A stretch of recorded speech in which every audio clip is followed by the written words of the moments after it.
Honestly, not too much. I would say the biggest change from being back is definitely the practice and how the practices are ran. It's a lot more like intent in what you're doing, not as many. It's quality over quantity. That's the best way to like describe it. And I love it. It's good for like an older guy like me, just to get in there and get your reps and then get out. You don't need all the other stuff that break your body up. I think we saw some familiar big hits from you today. So just what was it like to be back in Dowdy and delivering those hits? It's a different feeling, especially with the fans in the stands. Like during practice, it's whatever because it's practice. But doing that and then seeing all the fans and hearing your teammates cheer you on, especially when you split up and everybody's cheering against each other, it's a great feeling. I love it. I'm glad to be doing the same stuff that I did before. What led you back here to East Carolina? A ton of things. The main thing that I have to give credit to is Coach Harrell. If Coach Harrell wasn't here, I probably wouldn't be here. I love Coach Harrell, and he gave me the opportunity to be back here. And then obviously all of you, all the fans that encouraged me to come back through Twitter and text messages and everything. I love and appreciate every single Pirate fan out there. Out here today, what did you feel the defensive side of the ball did well?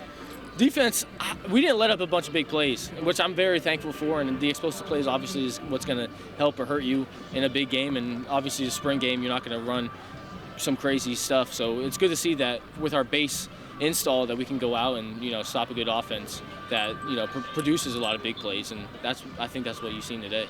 What level was the trash talk at leading up to this one? I don't do a lot of trash talking against this stuff right here, but everybody else, you gotta love it though. The team meeting, everybody going against each other. Obviously, when everybody comes up and you see everybody going against each other, there's a lot of trash talk, but I'm glad that Purple was able to back it up. How do you describe Josh Aldridge as a coordinator? Great guy, great guy, great coordinator.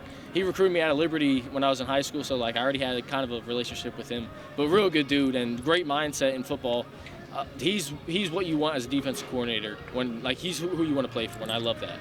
How did your time away from Greenville and ECU kind of shape or change your perspective just about playing college football? Yeah, I don't know if it's necessarily changed my perspective on college football as much as appreciating college football and appreciating the little stuff in life. And I said a quote before, the grass is green where you water it. And I think that's a big thing, and I think that the grass is watered so good here. By its root system, East Carolina has what a lot of schools do not have. And I think that being away from it makes you, see and believe that it can be a big and powerful school, and I love that. With the spring done, what do you want to focus on going into the off season and leading into fall camp? Well, Coach Baggett's here. I'm hoping that we get a bunch of speed work in. I love Coach Baggett. I love what he's bringing to the table in terms of the strength and conditioning. So hopefully speed work, obviously mobility, rehab, just making sure my body's good for the game against State.